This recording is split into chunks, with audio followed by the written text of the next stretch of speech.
hard-working trucker who delivered the goods and services that we needed when we needed them. Well, that is the scene as it was last night in Calgary. Pierre Poilievre, one of the leadership contestants for the Conservative Party of Canada, a massive event. I dare say that it's not only the largest event to date in the Conservative leadership race.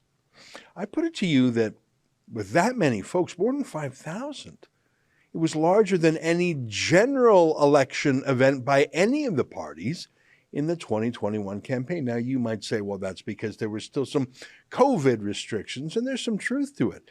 But getting that number of people out, that's got to be, that just is a sign of something. Here to tell us what it's a sign of is our friend Adam Soos, our Calgary-based reporter, who had a very busy day yesterday. Adam, great to see you again. I want to get to your question to West Virginia Democrat Senator Joe Manchin, who was in town. That's an interesting story. We'll put that aside for a second. Tell me about that Poilievre event. Where was it? How many folks were there? And what was it like in the room? Yeah, you said it's a sign of something, and it's a sign that this is an entirely different animal altogether. I think past elections were very much sort of, I guess this is the guy who might do the best, but I'm not really excited about it, whether it be Leslyn Lewis or Pierre Poilievre or some of these other candidates. I think now people are actually torn between who they want to support. So this event took place in South Calgary at Spruce Meadows, a well-known equestrian sort of facility, a giant building called the Equiplex, and apparently 7,800 people registered, and it got to the point they actually delayed the start of the event because traffic was backed up in Calgary for quite some distance. Even Kian came quite early and he got stuck in the traffic and just made it there in time for us to record. But it was an absolutely packed house. I'm hearing at a certain point that they simply stopped sort of verifying registration, which they were kind of just letting people in anyways. But they're saying it might even be beyond the registrant count. But 5,000 are the most conservative estimates I've seen. I've seen other people saying 8,000. I would have guessed 6,000 to 7,000 people at the very least were on location. And it, very much like you said, it is a sign that there is something different happening here for the first time in quite some time. There's actually some excitement within the conservative movement, whether that be provincially, whether that be federally, for a leader. People actually want their guy. They want their gal. They're rooting for somebody actively, not just settling on somebody. And that's why we see these massive crowds. Yeah, there was never anything called Aaron O'Toole mania. It was sort of, oh, fine. And I think Andrew Scheer was the same thing. It was sort of, oh, fine.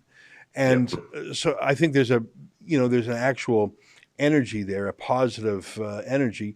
But I think there's something more than that. It's not just personality based.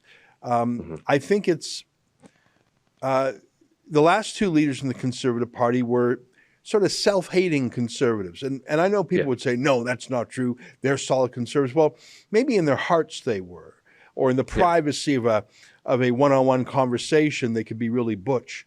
But as soon as they were exposed to the glare of CBC camera lights, they would turn meek and into conservatives in name only.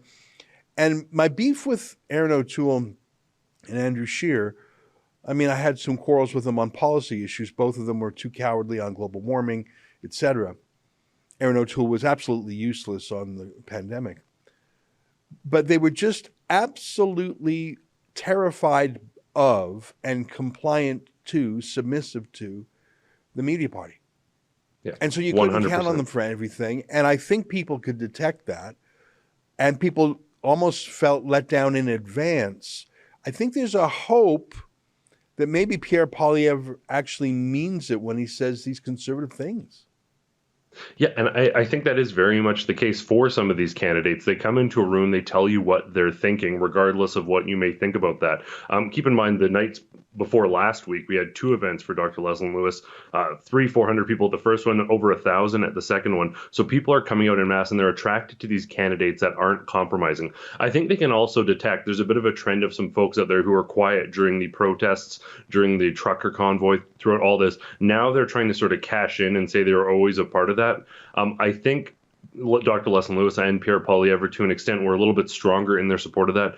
forthright, but there is a certain element of integrity, unwillingness to fold, and this is where I stand, take me or leave me. I'm not just a windsock going wherever they feel the political current takes them. People want to know who they're voting for. They want to know who's representing them. Now, they want representation. They don't want an ideologue who's going to tell them what to do and how to do, but they at the very least want to know where someone they're voting for stands on important issues. That's an excerpt from my daily show, the Ezra Levant Show. Every day I do a monologue on the news of the day, then I interview an interesting guest, and then I read my hate mail. You gotta subscribe. Go to rebelnews.com.